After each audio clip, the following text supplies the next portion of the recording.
Fluffy's Christmas Gift, written by Dr. Charles W. Page, illustrated by Cara Bosley. The fresh smell of cinnamon filled the air as red powder settled onto the cotton balls. The ornament trembled while a tickling chill passed through its fluffy white fibers onto its cardboard body.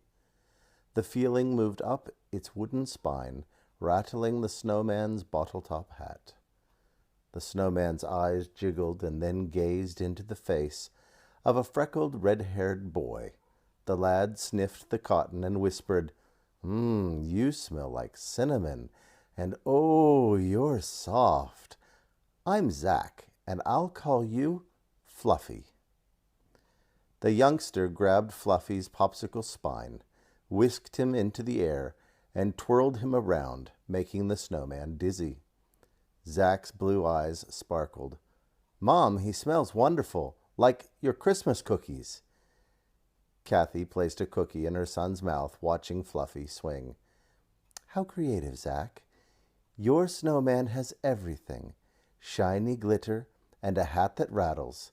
Let's put him on the tree." Zach smacked his cookie and whispered to his new friend, "Fluffy, you're special. You're one of a kind." Light from the tree shimmered on Fluffy's glitter. He shook his cotton, releasing cinnamon into the air. The odor, mixing with the scent of cedar, gave the room a sweet, crisp smell. The snowman enjoyed the sights and sounds of Christmas. Carols sung by the piano, gifts shared around the tree, hugs and joyful laughs, the rich aroma of cocoa, the star resting on the highest point of the tree.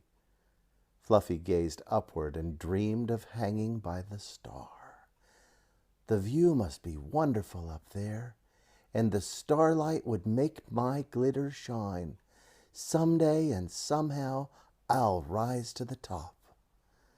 Fluffy watched the other tree ornaments, the boy with the drums, the golden-haired angel with silver wings, the soldiers standing at attention, the chubby man in a red suit. Fluffy tried to be their friend, but they looked away. After Christmas, the ornaments were packed in boxes. With care, Zach placed Fluffy on top of the others.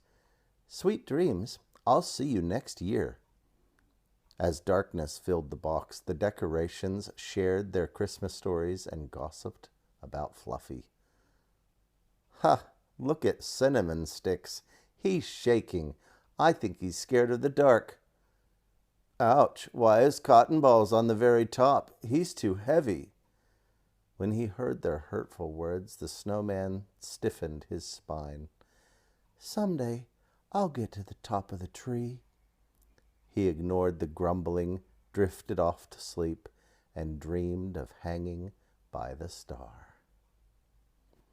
One day, the lids opened and light bounced off the shiny ornaments. Zach lifted the snowman out of the box and hung him on the tree. "I told you I would come back." Fluffy shook his cotton, let his glitter shine, and looked up at the star. Time passed, and the odd cycle continued. A few weeks of tree time were followed by months in the box. Each year, as Zach grew taller, Fluffy moved up the tree, and every season the grumbling gossip worsened. "Cotton Balls thinks he's better than the rest of us. Just wait, Cinnamon Sticks. One day you'll get what's coming to you." One year, Kathy placed Fluffy at the bottom of the tree. The others laughed and heckled. "Hee hee, ha ha, Glitter Boy's not so special when Zach's not around."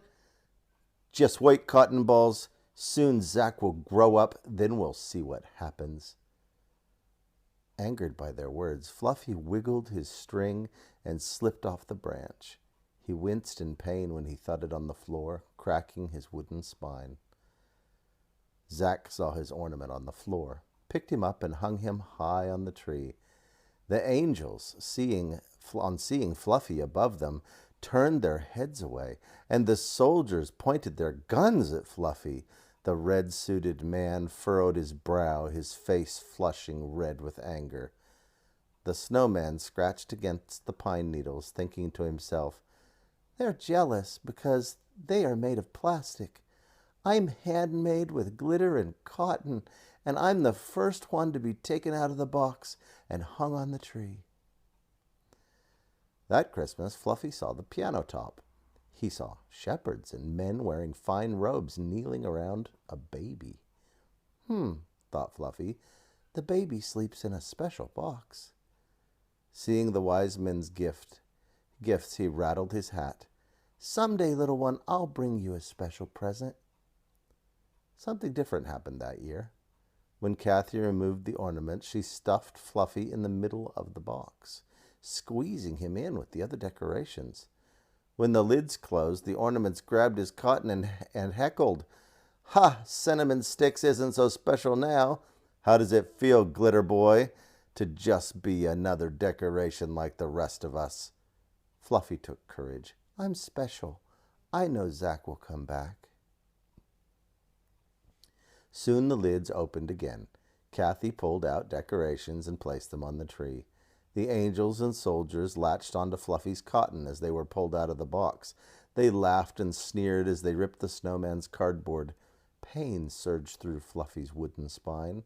Piece by piece, his body was torn away. Fluffy shook his bottle cap, bracing himself to be lifted in the air. When Kathy pulled him out of the box, the last piece of cardboard tore off his body. Kathy's eyes watered. A teardrop fell and spattered on the snowman, sending a cold chill down his wooden spine. Instead of rising into the air, Fluffy felt his body sink lower. Kathy laid him in the box bottom, beside broken pieces of cardboard and cotton balls. The lid closed. Alone in the empty box, surrounded by darkness, the broken snowman felt afraid. The box lids opened and closed many times.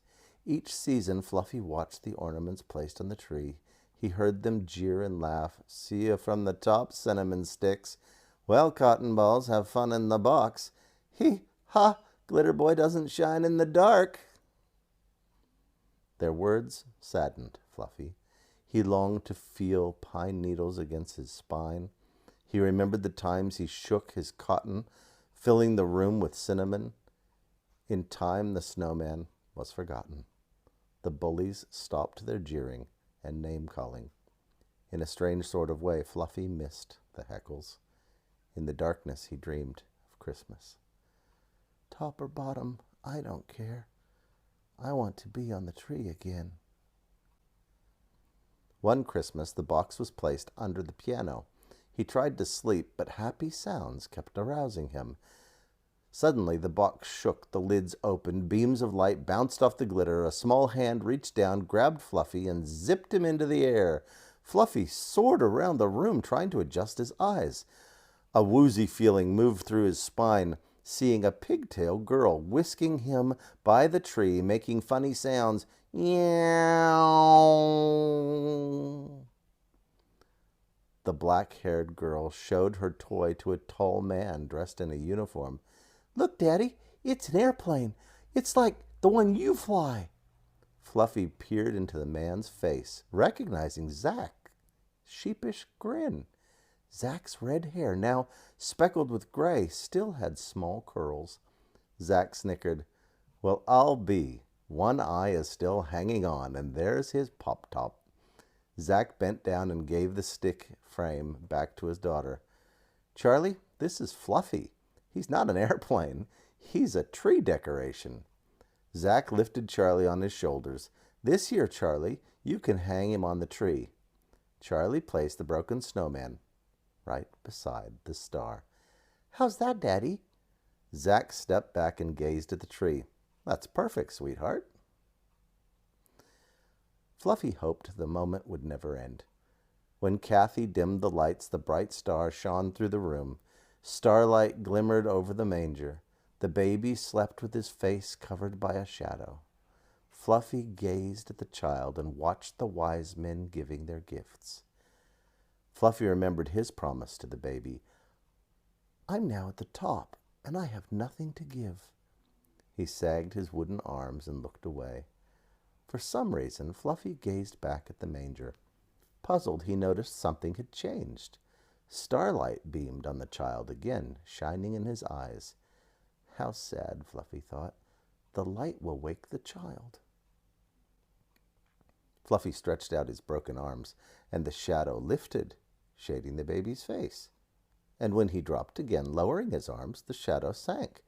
His spine tingled, realizing what was happening. Fluffy was casting his silhouette over the child. Fluffy stiffened his wooden frame and rattled his metal hat. "How beautiful! I can give the baby my shadow. I will give him the best gift of all, myself."